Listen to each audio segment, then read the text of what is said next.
کینچی کی طرح چلتی ہے، اور جتنا سمجھاؤ نا وہ مطلب ابھی سب چپ چاپ بیٹھے ہوئے، لیکن تھوڑا موقع آنے دو پھر دیکھ لو آپ تماشا. وہ اتنی زبان چلتی ہے، جب بھیڑ ہوتی ہے، مجمع ہوتا ہے. اب جیسے یہاں بیٹھے ہوئے نا، اس میں بھی غیبتیں ممکن ہے. کوئی آیا تو آپ کو مطلب ہے کہ وہ بیچارہ بیٹھ گیا تو اس کو دھکا لگا تو اس نے احتجاج کیا تو آپ بولو گے یہ دھکے مار رہے، میں تھوڑی مار رہا ہوں. اس سے ڈر بھی رہے ہو، سامنے سامنے نہیں بولتے کہ بھائی کیوں دھکے مار رہے ہو. نہ اس نے دھکا مارا، یہ بھی اس پر ایک طرح کی اگر تہمت اگر کہا جائے تو شاید کہا جائے کہ وہ دھکا مار نہیں رہا، اس کا دھکا بیچارے کے انجانے میں لگ گیا، یا دوسرا کوئی گزرا تو اس کی وجہ سے اس کو دھکا پڑ گیا. تو بے خیالی میں بھیڑ میں ایسا ہوتا ہے. طواف میں تو طواف میں صحیح میں اللہ نصیب کرے حج کے سیزن میں تو بہت ایک دوسرے کو بیچارے دب رہے ہوتے ہیں، کچل رہے ہوتے ہیں. شیطان کو کنکریاں مارنے پر آدمی گر جاتے ہیں، کچل جاتے ہیں، فوت ہو جاتے ہیں. تو اب اس کا مطلب یہ تو نہیں کہ اس نے مار دیا، اس نے کچل دیا، اس نے دھکا مار کے میرے کو گرا دیا. نہ آدمی کوئی تھوڑی وہاں آ کر کوئی کسی کو مارنے کچلنے کے لیے تھوڑی آیا ہے، اللہ کو راضی کرنے کے لیے آیا ہے. ہو جاتا ہے بھیڑ میں. تو اس لیے اس وقت اگر ہم اپنے آپ کو کنٹرول کریں نا تو بچت ہو سکتی ہے. تو اس لیے آپ نے یعنی کہ سائل نے پوچھا ہے کہ ایسی علامات بتاؤں کہ جس سے مطلب یہ پتا چلے کہ یہاں غیبت نہیں ہو رہی. غالباً یہ پوچھا نا سوال اسی طرح کا. ارے ہاں، یہ مطلب یہ مجلس غیبت سے ہم پاک رکھنے میں کامیاب ہو گئے. اس طرح کی گفتگو کے کچھ ایسے مدنی پھول ہوں کہ یار ہماری گفتگو نا اس دائرے میں ہونی چاہیے. یہاں سے حدود جس کو وہ ہما کہتے ہیں نا بابا، کوئی ایسی مدنی پھول ہوں کہ یہ ہما ہے، بس اس سے باہر نکلنے لگے تو رکاوٹ آ جانی چاہیے. کوئی اسلامی بھائی کوئی ایسا کلمہ کہہ دے، کوئی ایسا ماحول بابا گھر میں بھی بن سکے، کیونکہ گھر میں بابا سمجھانا جو ہے نا بہت مشکل ترین کام ہے. ترین وقت جی نہیں مطلب نہیں بچ پاتا، نہیں روک پاتا، مجبور ہو جاتا ہے. عام آدمی نہیں روک پاتا. اب ہم جیسا ہوتا ہے نا عمر میں یا سرپرست ٹائپ کا، تو اس کی تو گھروں میں چلتی ہوتی ہے. عام طور پر یہ بیچارے اسلامی بھائیوں کی مشکل چلتی ہوگی گھروں میں. باقی بہت المیہ ہے، بہت المیہ ہے. تو چلے ہم آپس کی بات کریں. جیسے ابھی جیسے اسلام بھائی بیٹھے ہوئے ہیں، یہاں 6-7 اسلام بھائی بیٹھ گئے کہیں صحن میں بیٹھے ہوئے ہیں، آپ کو گفتگو چلی. اب وہ گفتگو کا دائرہ کیا ہو کہ دیکھیں اس سے باہر نکلیں گے نا تو غیبت میں پڑھ سکتے ہیں، چگلی میں پڑھ سکتے ہیں. جب تک کچھ ایسی علامات نہیں ہوں گے بابا تو ہاں جی، میں نے بہت کوشش کر کے کتاب میں جو میری سمجھ میں آیا میں لکھتا چلا گیا، ڈالتا چلا گیا. ماشاءاللہ یہ آپ کو پتا ہے، اس کو پڑھیں تو ذہن کافی بنے گا، بہت ذہن بنے گا. اب یہ کہ گفتگو تو اب مذہبی گفتگو کرو یا سیاسی گفتگو کرو یا کاروباری گفتگو کرو، غیبت ہر جگہ بالکل یعنی اکڑ کر کھڑی ہوئی ہے کہ ذرا چوکے اس نے آپ کو دبوچا. مذہبی گفتگو میں بھی ہے وہ، مدنی مشوروں میں بھی آتی ہے، وہ داخل ہو جاتی ہے، بیانات میں بھی بعض اوقات داخل ہو جاتی ہے. کانوں کان کسی کو خبر نہیں پڑتی، غیبتیں ہو جاتی. درسوں میں ہو جائے گی، اعلانوں میں ہو جائے گی. امام صاحب بیچارے اٹھ کر چلے، یار امام تعاون نہیں کرتا، یار کچھ مغرور معلوم ہوتا ہے. اب ہو گئے نا غیبت، تہمت، گناہ کا اتنا بڑا اپنے اوپر ہاتھی ڈال دیا نا. درس نہ دیتے تو اچھا تھا، گھر بیٹھتے تو صحیح تھا. جس کے بھی ابھی نماز پڑھی تم نے، اب بولتے ہو یہ مغرور معلوم ہوتا ہے، دیکھا اٹھ کر چلا گیا. اب وہ کیوں چلا گیا؟ ہو سکتا ہے کہ کوئی اس کی مجبوری ہو. مجبوری نہ بھی ہو تو آپ جیسے ان پڑھ آدمی کا درس اس عالم پر سننا واجب تو نہیں تھا یار؟ یا اگر آپ علامہ صاحب تھے اور وہ علامہ نہیں تھے امام صاحب، تب بھی ان پر کوئی واجب تو نہیں تھا کہ آپ کا درس سنے ہی سنے؟ نہیں سنا، ان کی مرضی ہے. اور ہماری حالت بہت بری ہے. مؤذن بھی ایسا ہی ہے، بس یار ہے تھوڑا ٹیڑھا یار. اور خادم تو بہت اڑیل ہے ہماری مسجد کا، وہ تو چاہتا ہے کہ ہم درس نہیں دیں ہی نہیں.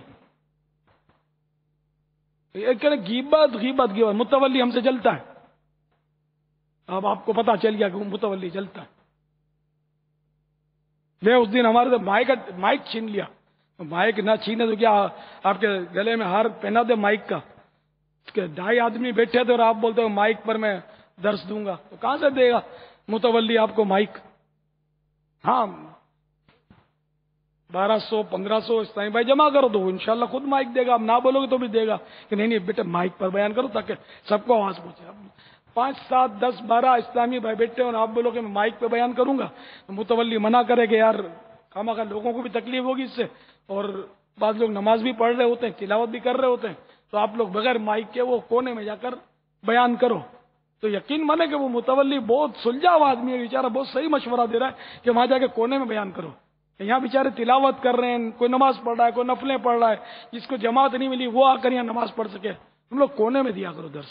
وہ صحیح کہہ رہا ہے، میرا پہلا ووٹ ایسے متولی کو، وہ غلط کہاں کہہ رہا ہے بیچارہ. تو ہم لوگ یہ کہ غیبت کہ یہ جلتا ہے ہم سے، وہ چاہتا ہے کہ درس بند ہو جائے، مگر اس کی چلتی ہی نہیں ہے کیا؟ ورنہ تو اس کا بس چلتا ہمارا درس ہی بند کروا دے. دیکھتے ہیں کیسے درس بند کروائے گا، اس کے باپ کی طاقت ہے. پتہ نہیں کیا کیا کیا بکواسیں بعض نادان اسلامی بھائی ہمارے شروع کر دیتے ہیں. تو گناہ بھری گفتگو، الزامات، تہمت، غیبت، اس سے تو بہتر ہے کہ مبلغ نہ بنتے یار، چپ تو مرتے یار. اس کسی مسلمان کے بارے میں اتنی غیبت، تو اس کو ڈی گریڈ کرنا، لوگوں کی نظروں میں گرانا، اس کی عزت سے کھیلنا کہ وہ اللہ کے گھر کی خدمت کرتا ہے، تم اس کی حوصلہ افزائی نہیں کر سکتے، ہاتھ نہیں بٹا سکتے، تو یار اس کو برا بھلا تو مت بولو یار، اپنا کام سے کام کرو نا. یہ تو ویسے ہی آپ کو مشورہ کہ درس وغیرہ جہاں یہ لوگ نمازیں پڑھتے ہو، تلاوتیں کرتے ہو، بیان کرنا ہے، درس کرنا، تو مسجد کی سائڈ اس کے لیے مناسب ہوتی ہے، جہاں کسی نمازی کو تکلیف نہ ہو کہ یہ عبادت کی جگہ. اب یہ کہ لوگوں کو بولو کہ نماز مت پڑھو، تلاوت مت کرو، ہمارا درس سنو ماں بدولت کا، تو یہ تو نہیں ہوگا نا یار. جو کرتا ہے اس کو کرنے تو تم اپنی کرتے رہو سائڈ میں جا کر.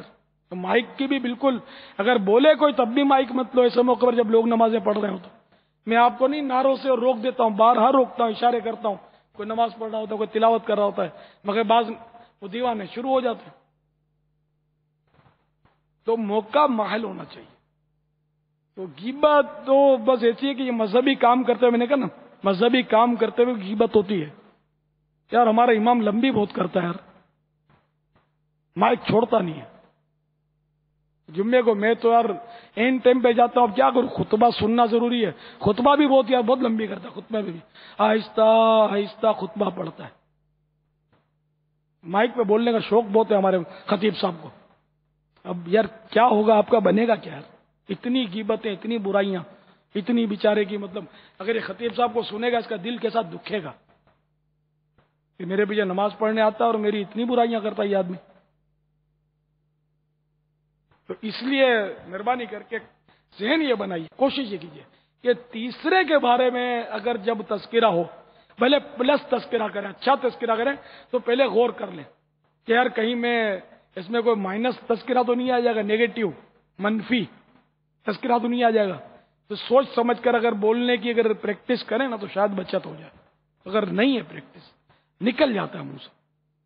اگر بالفرض نکل گیا خدا نہ خواستہ تو فوراً توبہ کر لیں. اگر نکل گیا، پہلے تو نکلا ہی کیوں، نکلنا ہی نہیں چاہیے، پھر بھی کبھی نکل گیا تو توبہ کر. تو ہر فرد کی غیبت ہو رہی ہے، استاد کی بھی غیبت کرتے ہیں، استاد شاگرد کی غیبت کرتا ہے، ماں بیٹے کی، بیٹا ماں کی، باپ کی، میاں بیوی کی، بیوی میاں کی، یعنی کہ بالکل ایک وہی آوے گاوا بگڑا ہوا جس کو بولتے ہیں نا، پتہ ہی نہیں غیبت ہے کیا. تو غیبت اتنی خوفناک چیز ہے، اتنی خطرناک ہے، اس کے عذاب جو ہے نا یہ برداشت نہیں ہو سکیں گے، بہت خطرناک عذاب ہے. ان عذابوں کو تو میں نے پتہ نہیں کتنی بار پڑھا ہوا ہے. تو کبھی غیبت کے اس پہ موقع پہ اس کو عذاب کو سوچتا رہتا ہوں میں کہ یار ابھی ٹھیک ہے اپنے کو جی تو بہت چاہتا ہے، تو یہ اپنے سے برداشت ہوگا؟ تانبے کے ناخن بنا دیے جاؤ، نوچو بھائی، غیبت کی تھی نا، چلو جی نوچو، نوچے جاؤ. یہ تو اپنے کو، یہ دنیاوی ناخن بھی اگر ذرا خارش بھی ہوتی ہے نا معمولی، تو خارش کرتے تو لال ہو جاتا ہے، یہ بھی جلن مچتی ہے، یہ برداشت نہیں ہوتا. تو یہ کہاں سے تانبے کے ناخن، اور وہ بھی خارش مسلط ہوگی غیبت کرنے والے تانبے کے ناخن سے، یہ اپنا سینہ اور منہ پھر چھیلے گا، اتنی خارش مچے گی. غیبت کی تباہ کاریاں ایک نظر میں، غیبت کی تباہ کاریاں صفحہ 26. بہت سارے پرہیزگار نظر آنے والے لوگ بھی بلا تکلف غیبت سنتے سناتے مسکراتے اور تائید میں سر ہلاتے نظر آتے ہیں، کیونکہ غیبت بہت زیادہ اہم ہے. اس لیے عموماً کسی کی اس طرف توجہ ہی نہیں ہوتی. کہ غیبت کرنے والا نیک پرہیزگار نہیں بلکہ فاسق و گناہگار اور عذاب نار کا حقدار ہوتا ہے.